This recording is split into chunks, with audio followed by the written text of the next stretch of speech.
Mr. Bone Collector. My boy Cyril Gane is coming to pick up the Mr. Bones himself in any way he wants it. Valentina Shevchenko, number one flyweight of the world, flyweight championship on the table versus Alexa Grasso. Viva la Mexico, la Grasso! Number six flyweight in the world right here. And boy, is this going to be an ass whooping. This dude's either entertaining and cool dude to watch, or he's a future contender.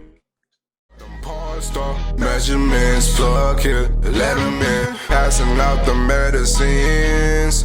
We've been on that rock star regimen, knowing that I'm heaven sent, higher than I ever been. What's going on? Welcome to Totally Blitz Podcast. We in the Fight Club and we talking the return of John Bones Jones against Cyril Gane for the heavyweight championship of the world this March 4th, Saturday on pay-per-view at the Crypto Arena. Of course, we got the co-main, Valentina Shevchenko versus Alex Grasso for the flyweight championship. Rakhmonov, Geoff Neal, Mateusz Gamrot, Jalen Turney, Bo Nickal, UFC debut, Cody Garbrandt, Derek Brunson, Jesus Duplessis. Oh my. But before we get into it, as always, go down, like and subscribe, comment your picks and your bets for this fight. Talk all the shit you want. We're here for it. These are your hosts. I'm Paul, Pick 'em, win 'em, Concha, and who's with me? Hey man, I'm over here watching these John Jones old fights. Don't mind me. But if you didn't know, I don't mind telling you and your mama. That is your boy Lil KK, aka the Don PYE, aka the realest motherfucker on your screen, aka the John Jones enthusiast, part bones, you feel me? This is gonna be a great fucking card. But Paul, first off, we gotta recap UFC Fight Night Vegas 70. Okay. All right, congratulations. That's how good the card was. I mean, that was the card. Had no fucking main event. The card literally, I walked in a Twitter space, and all I hear is, "This card sucked. This card, no, do not like, oh, this is what a million people. No, one person, this card sucked. This card sucked. This card sucked." And I was a Twitter space, and we all was out of there by 10:30. Hey, I will still say that card was better than the Jessica Andre card. Really? I don't know. I'm not gonna lie, it was this 2-week stretch where they both were dry. But let's get into this fucking, what is it, 285? UFC 285. I got my shot poured up. I'm drinking on Kraken. Let's get this shit cracking. Oh, I fuck with that. But nah, man, this card is fucking head to toe. Like, I gotta pull up for the early prelims. That's how crazy this shit is. Shit, in the early prelims, we got that boy Ian Machado Gary, 10-0, fresh out of Ireland. Some people think he's the next Conor. I hate that because they say Paddy's the next Conor. How can two people be the next Conor? I do think Ian Machado Gary definitely has a better skill set than Paddy, so maybe he can be the next Conor. And he's actually out of Ireland. But he's going up against Keenan Song, a super heavy favorite. I think it was minus 700 the last time I seen. I just fuck with Ian Gary because that boy is a personality. Like him at the weigh-ins, the tongue out. Like that boy always on demon time. I fuck with him. I just wish he had better mic skills to be able to build his star status. And the other issue I have with him is when he is on the mic, he tries to beat Conor. Whereas when I feel like when Paddy's on the mic, Paddy is being Patty. He's just a scouser. He's talking his shit as a scouser. He's a scouser through and through, and it happens to sound like Conor McGregor. Whereas Ian Machado Gary he gets on the mic and tries to sound like Conor McGregor. Like, bro, just be your own person, and I feel like it's up for you because your skill set is there. So I can't wait to watch this welterweight fight here. Hey, man, I mean, I actually fuck with Ian Gary to the fullest. I don't know too much about him. What's his fighting style? Is he a striker? Mm-hmm. So Ian Gary, he kind of nicknamed the future because he is the future, at least in his eyes. He's very good on the stand up. He can crack you. He has one submission win, so he can't get a submission, but I wouldn't get used to it. He's very much a puncher.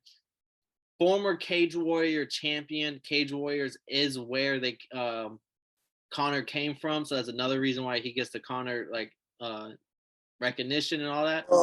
Oh.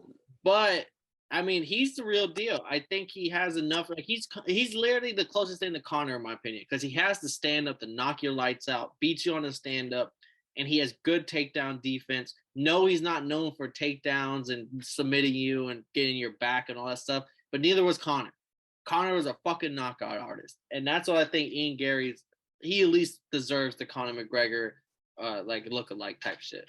I'm looking at his last fights and I'm like, oh, they only put him on big cards too, like Usman versus Covington, Volk. I'm like, I've heard his name before. He was on the Volkanovski versus Korean Zombie card, and he was on Adesanya versus Cannonier over in Abu Dhabi, National Fight Week. I like him way better than Patty. Like that's what I was like.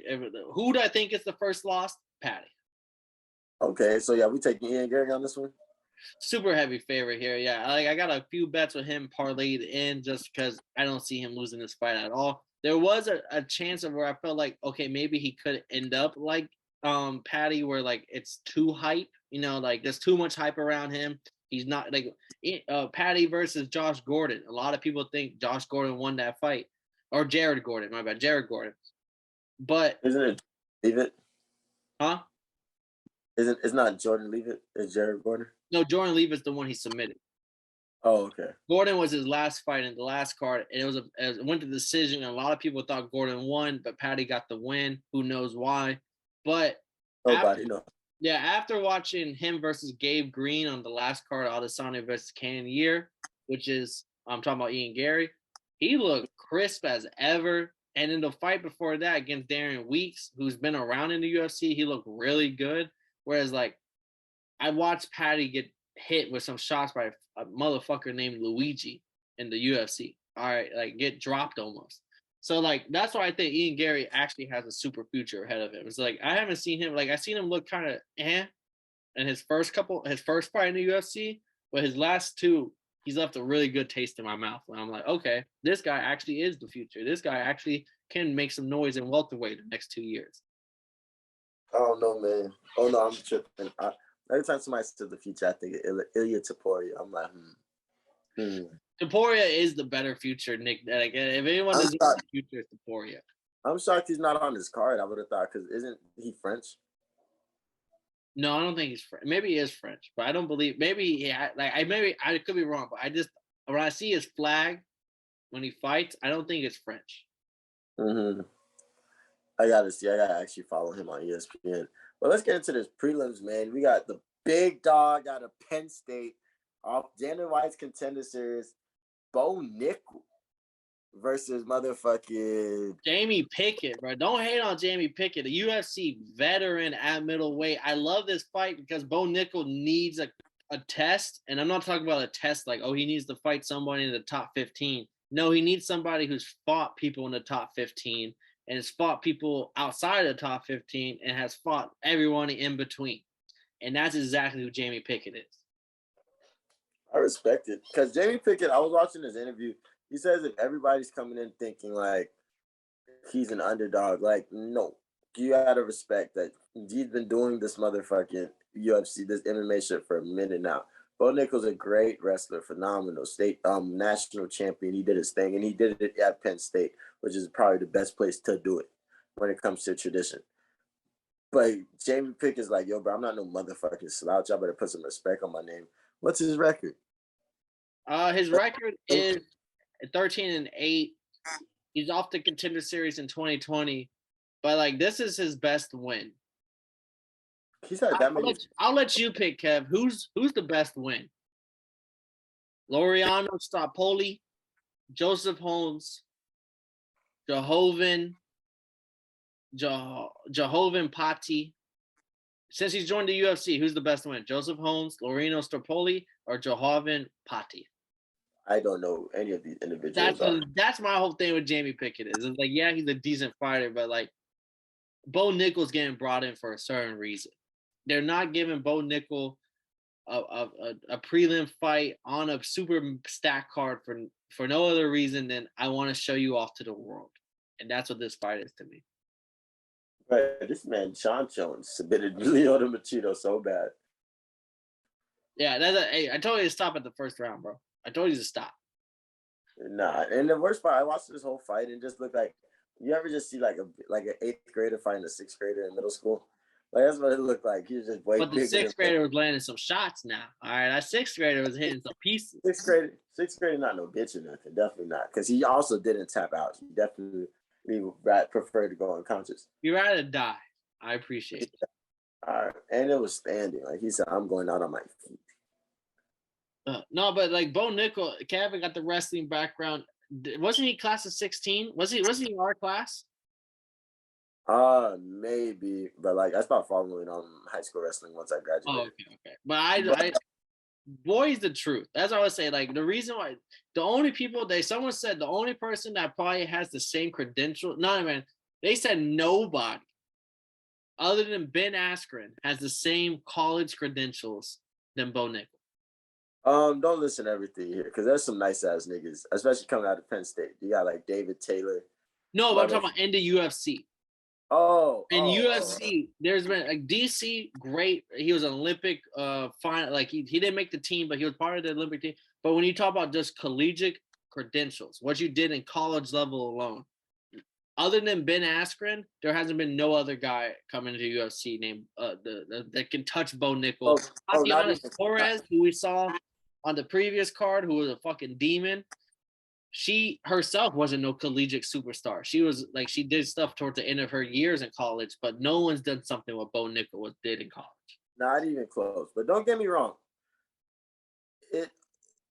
It's interesting because like that's a very interesting thing, right? That's facts, but it's not like that big a deal at the same time because what he did in college was insane. I'm pretty sure he won. I can't remember if it was 3 or 4 in national titles. I think 3. And he went all 3 years undefeated. Yeah, he's a fucking animal. He's a fucking beast. He's a monster. 3 different weight classes too, because he got bigger every year. And then you also have to respect the fact that he chose not to go to the Olympics after this. He said, "I'm going to the UFC." So he's coming in here he's young and he has time. He's coming in fresh and he has time to learn. He's coming fresh off of wrestling. So like anytime he's in a place where he doesn't really understand, he can wrestle his way out.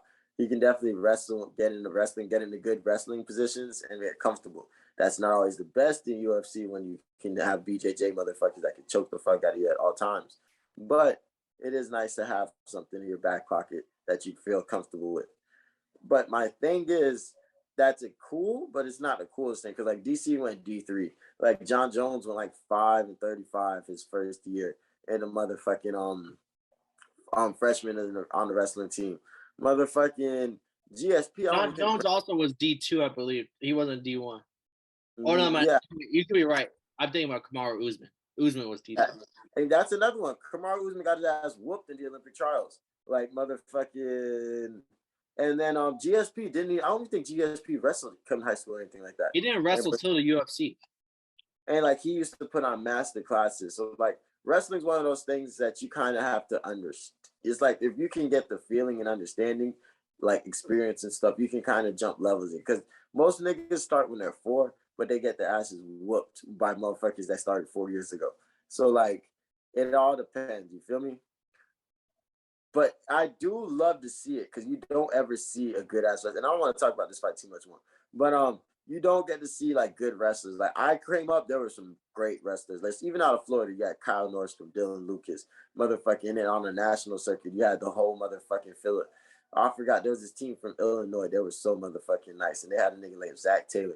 Like motherfucking, there were so many nice wrestlers. Even like Jordan Burroughs would be a crazy nice wrestler. But like, what the fuck do you do when a motherfucker is punching you in your face while you're trying to go for that takedown? Like DC's probably had one of the best single legs in the world, but like he also had crazy knockout power. So like it's interesting to see what Bo Nickal looks like in this fight.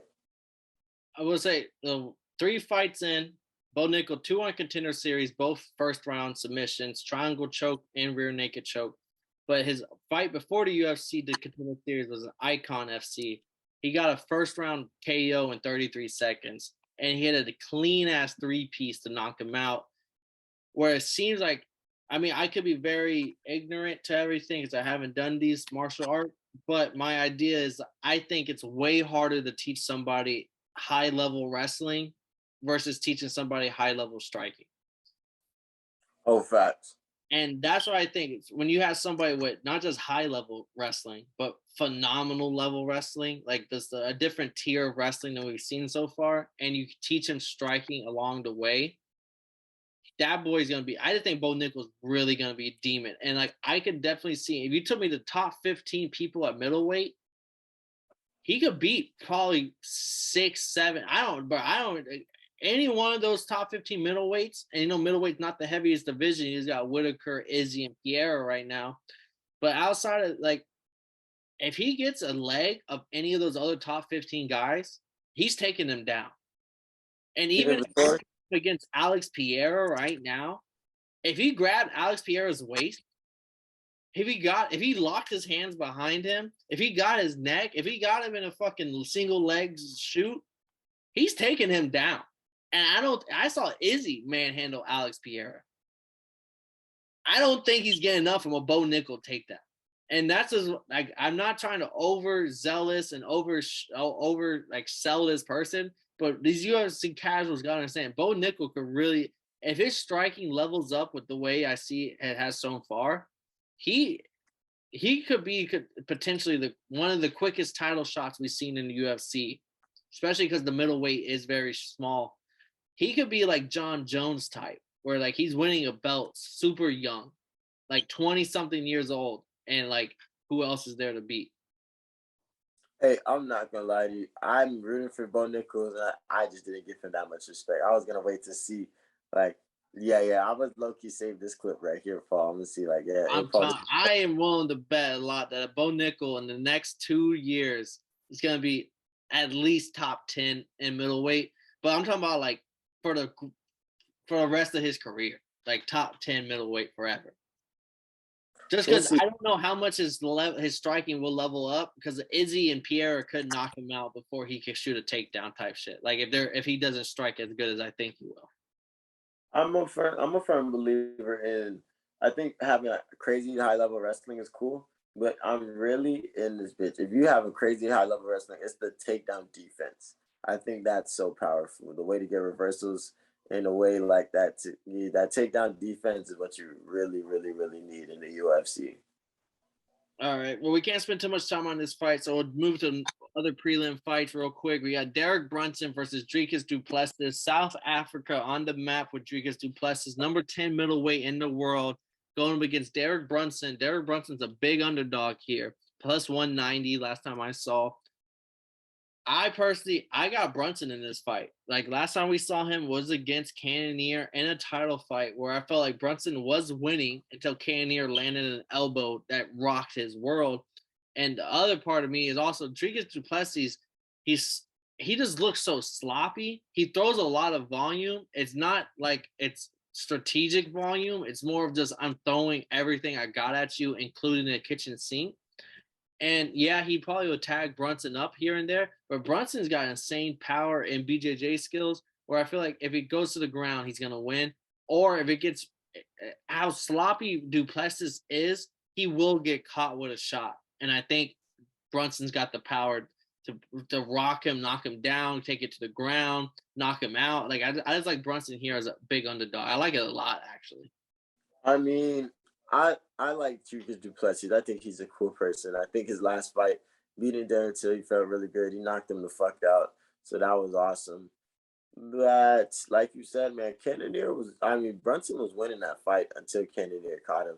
And Brunson is still a big dude. Like he's a problem. So Brunson's power and then the way he can pick shots, as long as he just doesn't get sloppy, doesn't get anything crazy, this is a crazy fight for him to be an underdog in. Yeah, I'm pulling up right now the middleweight rankings. You got Brunson at 5, Dricus du Plessis at 10. But Dricus is another person. Dricus is top 10 middleweight in the world. Put him up against Bo Nickal, see what happens. I hate you.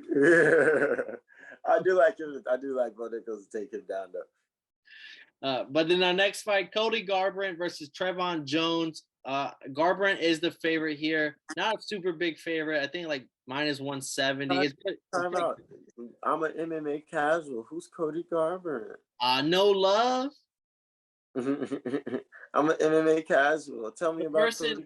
The person that put on a performance of the year against Dominic Cruz just to get beat by one of the biggest underdogs of all time and TJ Dillashaw. That's Cody Garbrandt. And his last 5 in, he's 1-4. And he's a favorite. Like, I'm not saying Trevon Jones is great by any. He's 13-9. All right, he's not that good of a fighter at any. Great BJJ, great on the ground. And he has power, but he's not the most strategic. Doesn't have the best game plans. Isn't the best fighter. But I don't know. But Cody Garbrandt's chin has just been gone to me. Like, especially now at bantamweight, 10 pounds lighter. He's just as an underdog, I guess I'm going back-to-back dogs here. I really like Trayvon Jones. Like, Cody Garbrandt could get cracked. And if he gets cracked and it goes to the ground, Trayvon Jones is in his wheelhouse. And I could see a submission. I could see a TKO because Trayvon Jones got the position and is laying shots on him. I really like Trayvon Jones here. Cody Garbrandt is way over the hill. I compared him to George Kambosos. I thought Cody Garbrandt is the UFC version of George Kambosos Jr. Because, like, Cody Garbrandt put on a performance of a lifetime against Dominic Cruz, who no one thought could be beat at the time. Just like just like how Loma was unbeatable till Teofimo beat him. And then George Kambosos came around and beat Teofimo. I feel like that showed Cody Garbrandt. Cody Garbrandt came around, beat Dominic Cruz. And what happened in his first defense? He lost against a way better fighter. Kambosos was Devin Haney. Like, the moment the better fighter comes in, you're going to lose. And now I don't know what to do with George Kambosos in the boxing world. Like, that boy's unplaceable. Like, he's just not that good to be in the top 3. But he also shouldn't be fighting no name fighters. Cody Garbrandt's in the same boat in the UFC. Like, but he has accepted the fact that he's over the hill and now he has to fight no name guys. So he's fighting Trayvon Jones. So I like Trayvon Jones as an underdog. I really think this is a 50-50 fight just because Garbrandt was never that good. Now he's old and has no chin. It's just I just don't see much left in him. And I like getting an underdog against him any day of the week. Okay, so like my question is, everything gets so foggy when I do that part of the motherfucking bantamweight division.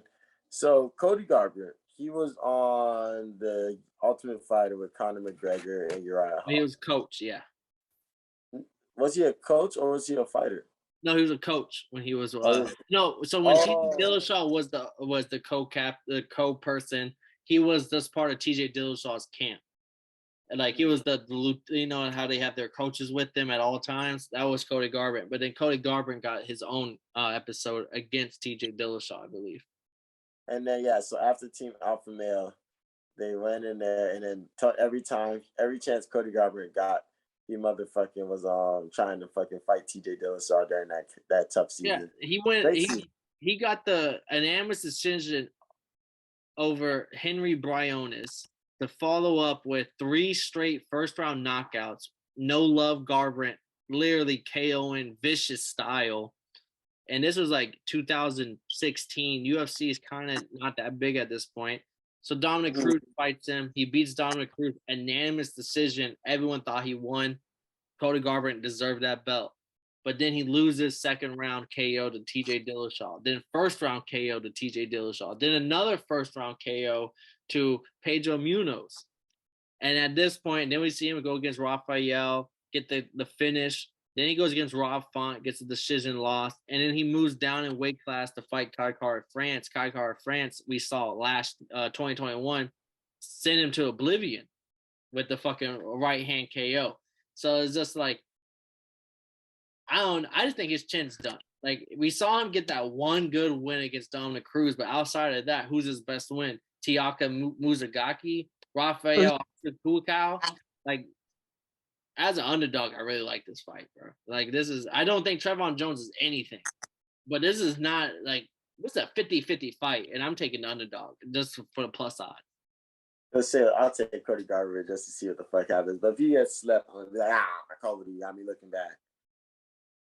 And then let's move into the main card. Marquez Gamrot versus Jalen Turner, number 7 lightweight versus number 10 lightweight. Gamrot's 2 losses, Beneil Dariush and one loss way back in the day. He has a win over Arman Salyukian, who me and you both thought probably Arman should have won, but you never know with judging. And then Jalen Turner, I mean, he's coming off of fucking 5 straight W's. The last W, he got the mounted guillotine choke at 45 seconds against Brad Riddell, who I picked in that fight on the Adesanya Kinnear card. I picked my dog Jalen Turner, the spider. 6 foot, right? He's the Fandora of UFC. Just because like Fandora is way too big for his weight class. That's Jalen Turner. He's like 6'4" with like an 80-inch reach and like a lightweights. Very real. When my dog sit down, he touch his knees. His motherfucking hands touch the floor. For sure. But I respect it. I mean, this is gonna be a good fight. I think this is Gamrot in that last fight against Sarkrukian. I think the wrestling and the scrambles in that fight was awesome. I think top level. One of the best fights of the year that no one will talk about. Nobody will, but that was awesome. That was like beautiful wrestling. I remember I want to say I was out somewhere and just being like, wow, I'm watching. This is the best wrestling I've ever seen. But I don't think Jalen Turner is coming in this fight to wrestle with you. I think Jalen Turner is coming to fight. Oh, you got a takedown? No problem. Oh, damn. How did we get this body triangle? And now we're transitioning into a guillotine. Now we're transitioning into a motherfucking head and on. Like, motherfucking, I think Jalen Turner has a bag that has a really nice bag with BJJ.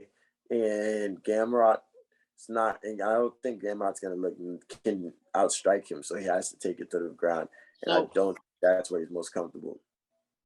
We haven't seen a Turner submission since 2017. Oh, before that? 2017 was in KOTC. He was 4-3.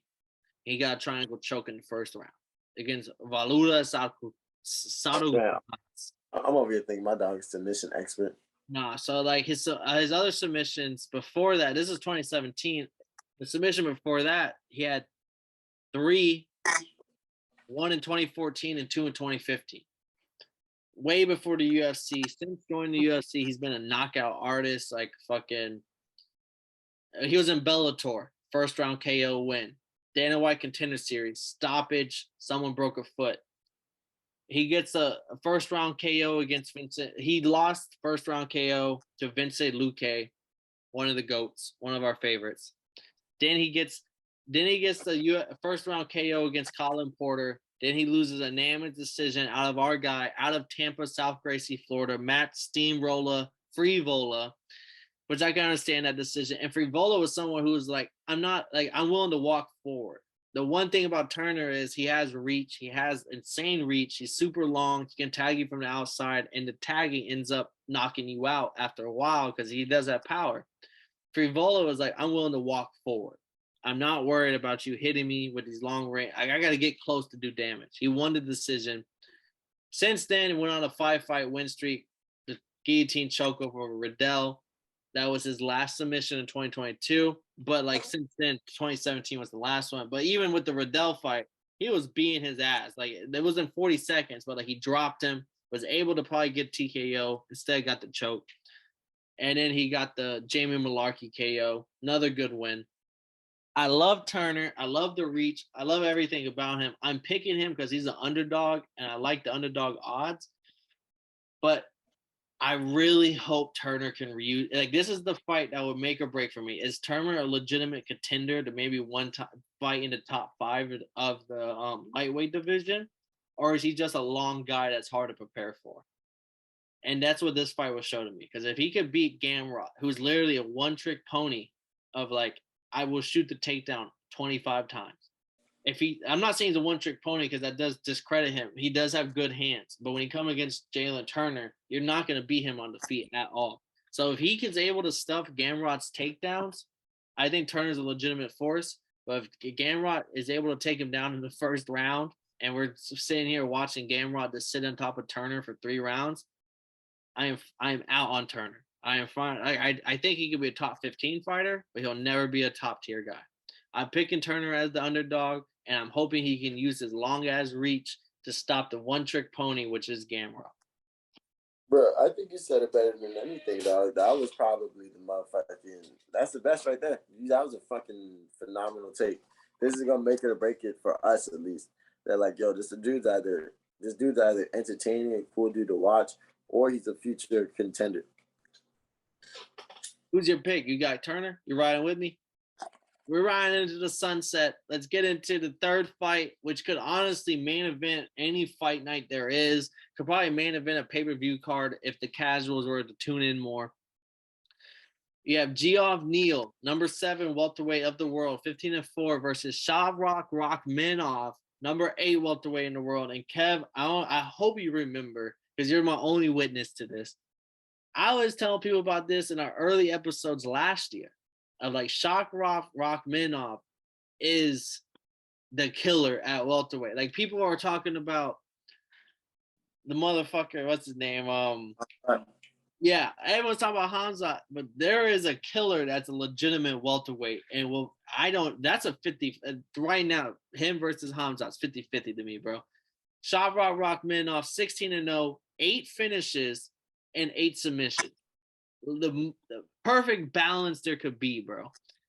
He fought his last fight. He went up against the Haitian sensation Neal Magny, gets the guillotine choke in the second round.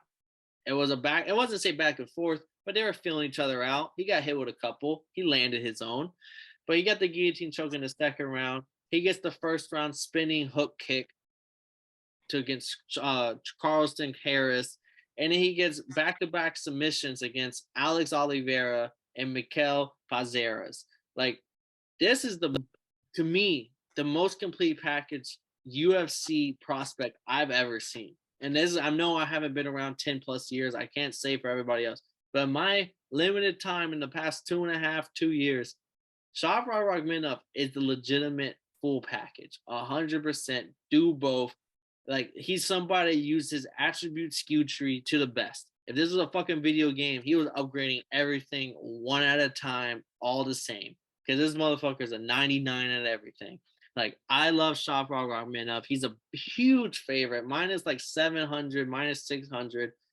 And that's just to show you, like, Neal is no slouch. 15-4, number 7 welterweight in the world. Like, this is a real deal great fighter. But I just think Shavkat Rakhmonov is he's the only welterweight that I will talk about as an upcoming contender like that. Like, he is on. Ian Gary is close to what Shavkat Rakhmonov was when he came into the motherfucking welterweight division. Well, fuck you, motherfucking. I ain't got time to say nothing about Shav. You done hit it everything. Paul, how much time did you spend doing your research this week? This Paul hit everything. The only thing that Neal's got on him is Neal's got a mean left hook. That if he allows him to hit him the way he allowed Neal Magny to hit him in the first round, it could be okay. Danger zone. Let's see what you're really made out of when you get rocked. Because if Neal lands a couple left hooks that send your like lights out, and while you're standing up, it's time to see this fight. That's why, like, the odds are huge. But don't get it wrong. There is definitely a route to win for Neal. Like, he has power. And we've seen Shawcroft get hit with a couple of shots from people who don't got power. So it's not like, let's see what happens if someone with power lands on you. Nah, deadass. So this is another test. He gets his fighter against a motherfucker. So if Neal comes in this bitch willing like, yo, bro, I'm trying to swing. I'm trying to fuck some shit up. And he swings every punch with bad intention. Them bitches land. He can definitely do some damage. But like you said, Shavkat is the gold standard at this point right now when it comes to just prospects and what you need to be a future contender in the UFC. Him versus Hazmat 50-50. That's I'm not sure yet. Only reason I said that is because I don't see Hamza as a real middleweight. As a real welterweight. He didn't make weight his last fight, and I'll hold that against him. I respect it. So yeah, I respect. I would love to see Shavkat versus like a Gilbert Burns. That shouldn't be crazy. But Shavkat is the truth, and I think this fight's gonna show his level to adapt. If he does get in trouble at one point, because Neal does have does have heavy ass hands and got bricks in the motherfuckers. He can definitely get, if he gets to a point just to show, can he adapt? What can he do next? Can he think on his feet and pull the next thing out of his arsenal? I think yes. And I don't even think that will happen. I think it's not going to be a domination, but it will be a masterclass. And Shevchenko is the truth, man. Hey, I'll give you these wins on Geoff Neal. He beat Mike Perry, Nico Price, Belal Muhammad. Coming off his last 2 wins, Santiago Porzimbo, one of the great strikers right now that's ranked, and he never went fight for a belt, but he's striking wise one of the top class. And he got a KO win. We covered the fight, the Vince Luque fight. Round 3 KO, knocked his ass out. Luque's chin was no more. Two losses, one in 2020 and one in 2021. Stephen Wonderboy Thompson and Neal Magny. Safra Rakhmonov beat Neal Magny. I mean, UFC, math, you never know what really happens. But Shawcroft beat Neal Magny. Geoff Neal got beat by Neal Magny. Not a reason why I'm picking him, but just Neal Magny and Porzimbo, because Porzimbo was a 50-50. It was a split decision. But he also the Wonder Boy, another striker. And I think Shawcroft Rakhmonov striking is up there with all of them, plus the BJJ back. So that he has such a complete package. I can't pick him. Cannot not pick him. Yeah, we rocking with Shav. This is the Shav zone right here. Yeah, this is the Rakhmonov, baby. Welcome to the Rock. But hey, man, but on to the next fight. Co-main event. We got my wife, how young boy said it, my wife. Your wife, Valentina Shevchenko, #1 flyweight of the world, flyweight championship on the table versus Alexa Grasso. Viva la Mexico, la Grasso. #6 flyweight in the world right here. And boy, is this going to be an ass whooping. Lauren Murphy versus Andrade type ass whooping. 100%, bro, but with a finish. Ooh, yeah, my wife is relentless. She's like a rabbit Wolverine. 2 reasons why I see the finish and I see Valentina winning. I mean, the odds are heavily in her favor. She's a super favorite here. 2 things is Alexa Grasso is a striker. And Valentina is the best striker of them all. So, like, she's going to beat you at your own thing. That's one reason why I see her not winning, let alone getting finished. And the second reason is Valentina, her last fight against Teal Santos, everyone, including me, is saying Santos won that fight. There's a lot of people that don't think Valentina won her last fight. She's heard all the noise. She's heard everything. People are saying, oh, maybe it's because she's getting older. Maybe it's because she's not we see this happen with all the greats. Like, they get a little older, they're no longer the same fighter. Is Valentina now going to fall off that cliff? We saw Teal Santos almost beat her. And I think Valentina's heard all that, and she's in the gym harder than ever. And I think Alexa Grasso is going to be that young stepchild, redhead stepchild that's going to get the mean ass whooping just because Valentina's pissed off. And Valentina, like, everyone's been saying she's too old, all that stuff. Like, this is going to be the fight where we see her come out there and beat Grasso, who everyone considers one of the best strikers at flyweight, beat her in striking, and then body-to-body slam her and probably finish it on the mat.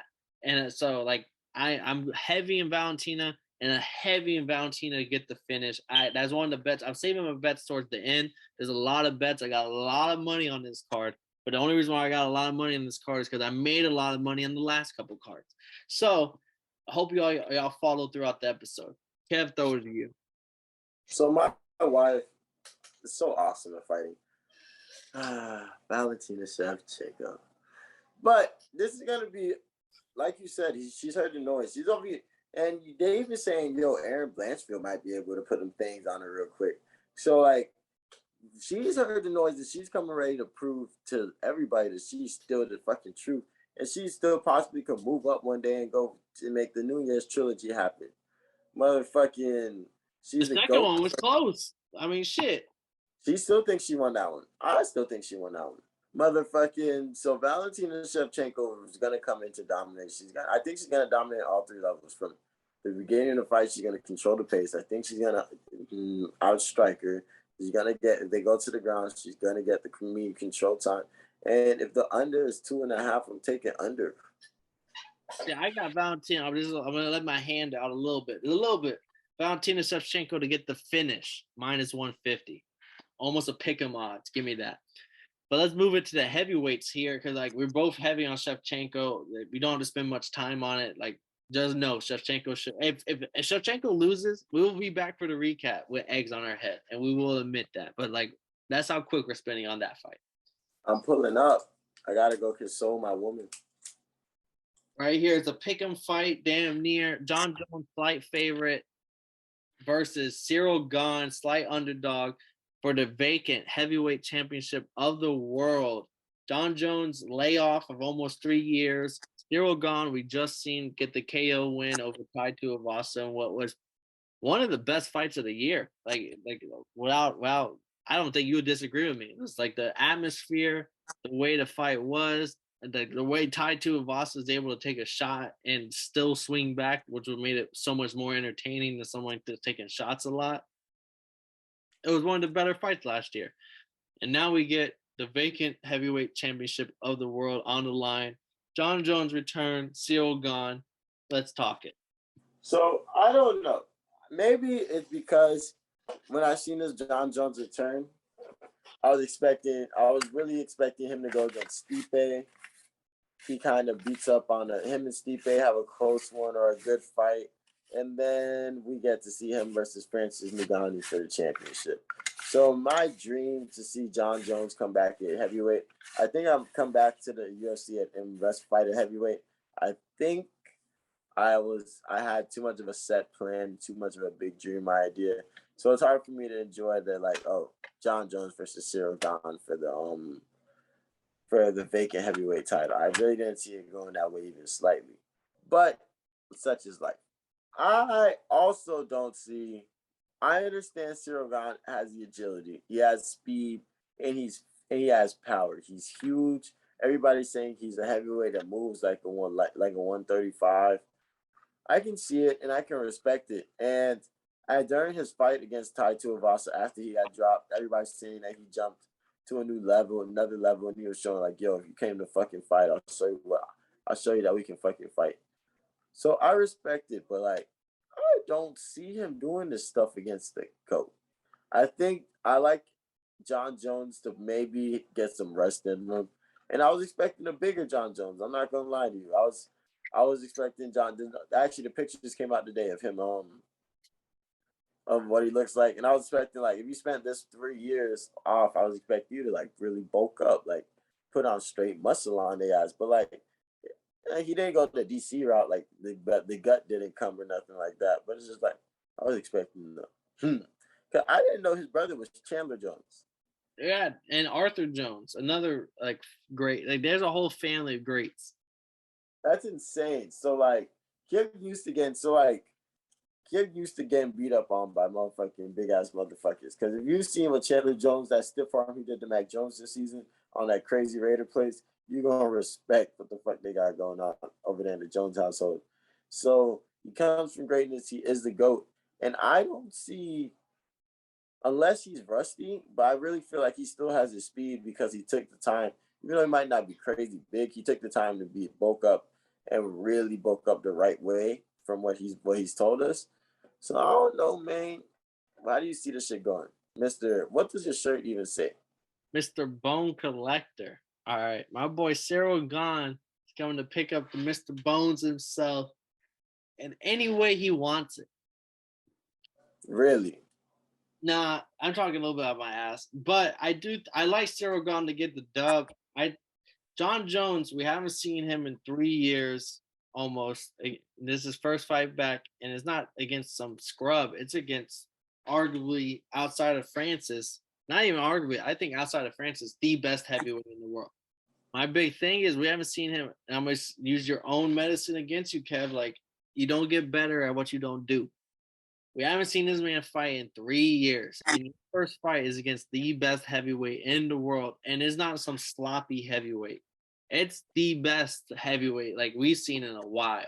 Like pound for pound, like this man can move, agility, and yes, Francis beat him. But go back and watch that L. Got the takedowns happened when he didn't anticipate Francis to have wrestling, didn't train for wrestling, and he fights against Francis and he's beating him 100%. The first 2 rounds, he's beating him.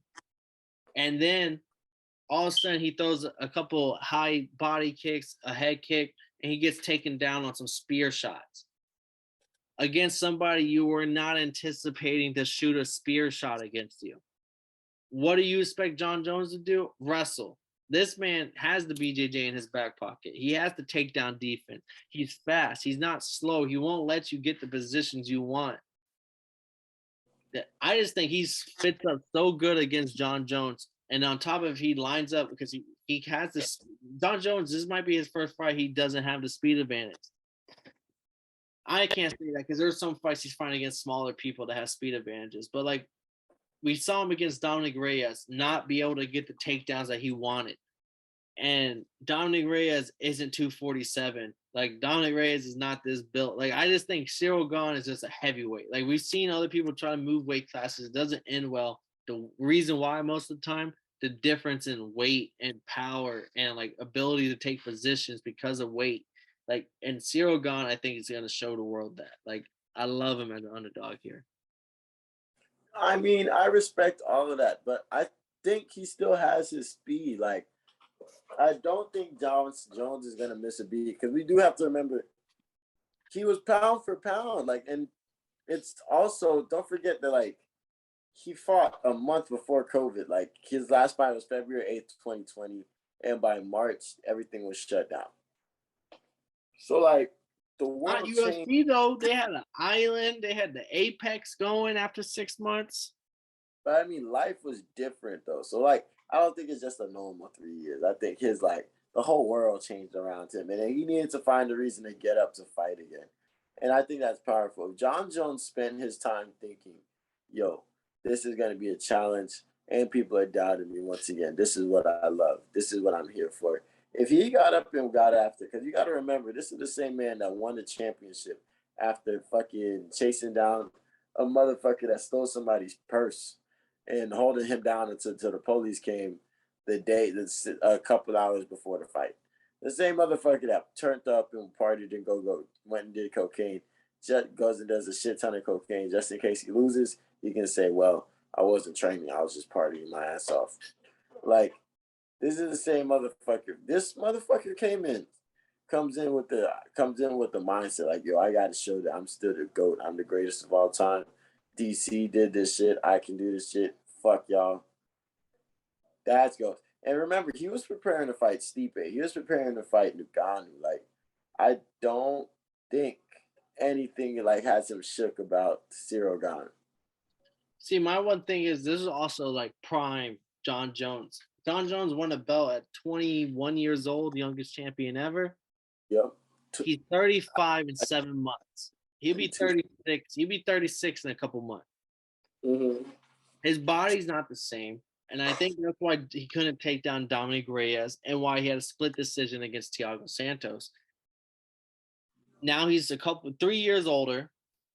And this may be the first fight in a long time where he doesn't have a significant reach advantage. That's facts. That's actually interesting. I'm watching his fights all day. I'm looking like, oh. He's usually the bigger man, and he's always has a crazy – why he's able to take down great wrestlers, why he's able to initiate clinch and not get hit is because he's able to throw elbows from the outside when people can't even throw punches from the same clinch. Cyril Gane is going to be able to line up with him, and that's just and he'll have the weight advantage. Yeah. I think when it comes to strength, Cyril Gane got it. I don't think John Jones lost too much of his speed in his process. But, what happens when they're on the ground? Can Cyril Gane... On the ground's a different story. I'm just hoping the fight doesn't hit the ground, and when it does hit the ground, Gane's BJJ is able to like counter negotiate John Jones trying to get too aggressive and overthrowing, and also maybe he can sprawl out of it. I think it's rolling it a little bit, he gets out of it. I think it has no choice but to hit the ground. I'm giving it at least 3 to 5 minutes of control time on the ground. Well, this is where it gets interesting, Kev. We gotta make our picks, don't we? Oh, you are. It's not hard at all to know who I'm going. But I agree. I mean, it's not hard at all. We collected bones on this side. My boy, I'm big bony, man. Big bony. Fuck the bone collectors. You got to put my shit up in a museum.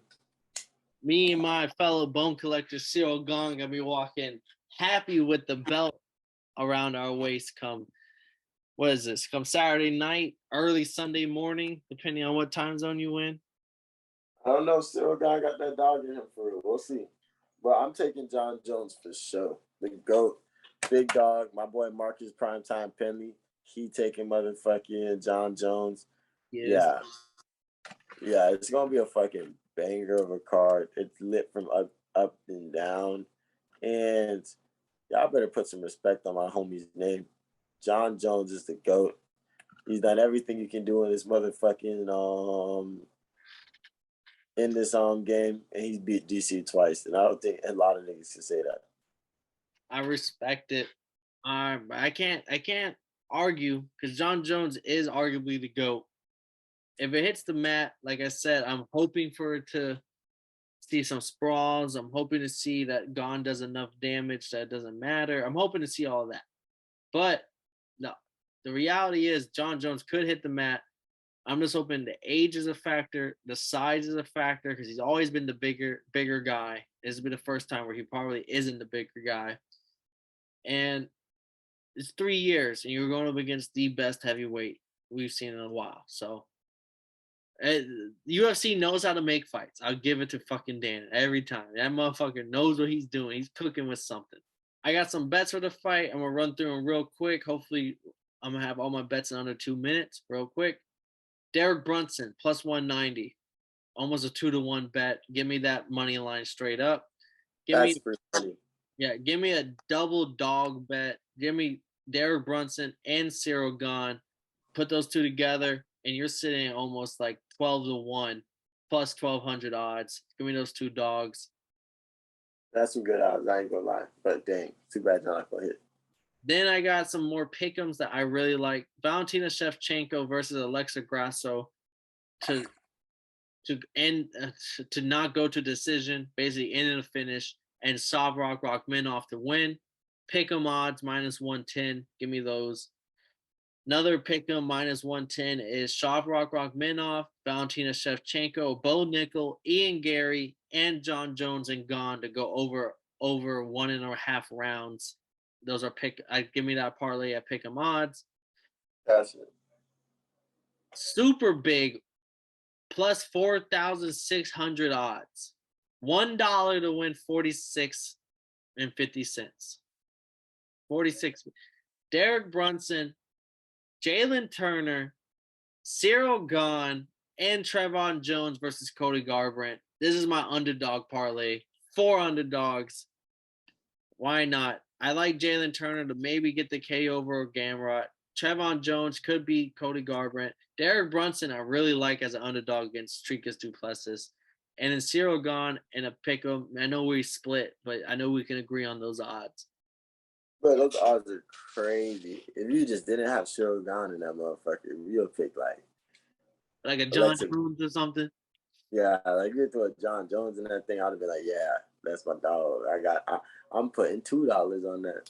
You could probably get really good. It probably won't be the 46. It'll probably be like 4,000. You'll still get nice odds on it. But then my other bets, Leomana Martinez plus 240. Give me the money line straight up against Cameron Simon. Simon is 7-0, super young, fresh off the Contender Series. I've seen it a lot with the one big favorite has to lose.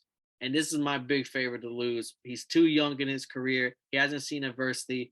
Martinez can fight with you on the stand-up and take you down. We'll shoot a lot of takedowns and uses BJJ. we've seen these young fighters come into UFC and is not be ready for that first fight in the UFC, and that's why I love that plus 240 odds right there. Then we got what's up? So for the underdog parlay, if I were to switch out John Jones and add Shavkat, would that make my odds better, or because I have two favorites that would make the odds to go down? So if you have the three other underdogs, you're already sitting at probably like almost plus 3,000. Then if you throw John Jones, you're probably gonna move up to plus 4,000. This is all I'm not too sure. I don't have it in front of me, but you're all probably batting around plus 4,000. If you add Rakhmonov, you're probably sitting at like plus 3,200, like 3,000. Only because he's such a big favorite, it won't boost your odds too much. Whereas John Jones is a pick'em, where you throw him on there with the other underdogs, it like exponentially it rises you a lot more. Okay, thank you for the quick master class. Then my other bet, these are more of my guaranteed bets that I really like. These are little parlays. Valentina Shevchenko to win in the distance and Bo Nickal to win. This is a pick'em, minus 110. Nice. Then I like Valentina to win in the distance by itself, minus 150. Throw a little bit more on that to win because you're not going to get pick'em odds, but that's just I really like that bet. Then Derek Brunson versus Dricus Duplessis to not go to scorecards, and Shavkat Rakhmonov versus Geoff Neal to go to scorecards, plus 340. I like those odds. I think Geoff Neal's a good test for Rakhmonov. He has a chin. He ain't gonna gamble on the ground game. So I think this, especially since there's only 3 rounds, I can see this fight going by 15 minutes. Derek Brunson versus Dricus Duplessis. There's no fucking way this goes to scorecards. You got Derek Brunson, heavy hitting, fat, tired ass motherfucker going against Dricus Duplessis, who loves to throw everything he got in every shot. Someone's getting tired. Someone's going to sleep. There's no way to see 15 minutes. I respect it. And then I got let me see. Then I have another big bet here. It's Geoff Neal versus Rakhmonov to go to decision. Valentina to win and the distance, inside the distance to get the finish. Jalen Turner versus Gamrot to get a finish. And Derek Brunson, so I'm gonna start over. Jalen Turner versus Gamrot to go to scorecard. Geoff Neal versus Rakhmonov to go to scorecard.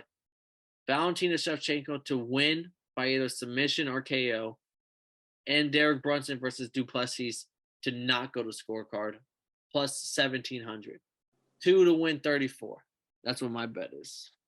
That's fine. All right. I was hoping to do it in 2 minutes. It took me 5. I apologize, but I made money on a lot of my bets. Even a lot of my bets, you don't have to parlay. Just bet them by themselves. I love all these bets singularly as well. So, no, that was a lot of fucking bets you just gave out.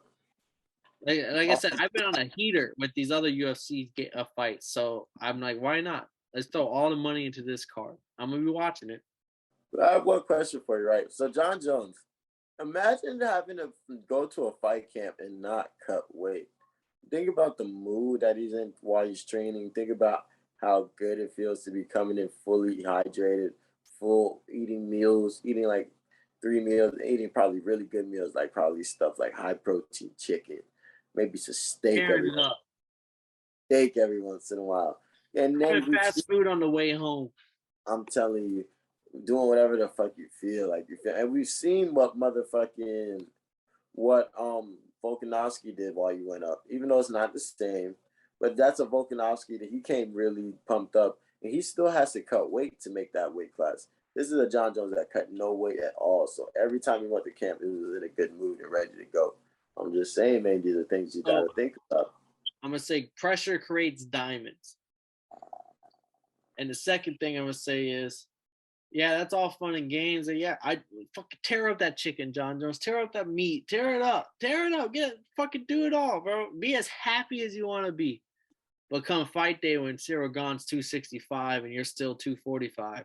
That's gonna mean something. I understand. Yeah. So like I said, like that's the bone collector mentality over here. I mean, I'm sorry. This is how I'm coming. I respect it, but hey, man. Go. is here, man. Shout out Dana, man, for making this fight happen. We've been waiting on it. They did it, bro. John Jones is in this motherfucker. So UFC 285, we had John Jones, Cyril Gane, Valentina versus Grasso, Gamrot versus Turner, Bo Nickal debut on a UFC card, Cody Garbrandt, fucking who else is on this? Ian Gary, the future, Jalen Turner, Trevon Jones, who's fighting Cody Garbrandt. Hopefully, he makes a big name for himself with this win. Is Chris Curtis not on the card no more? No, he's on 287. He's on the card we going to. Oh, we not even going. Oh, shout out Paul. Shout out me. Shout out my brother. Kev.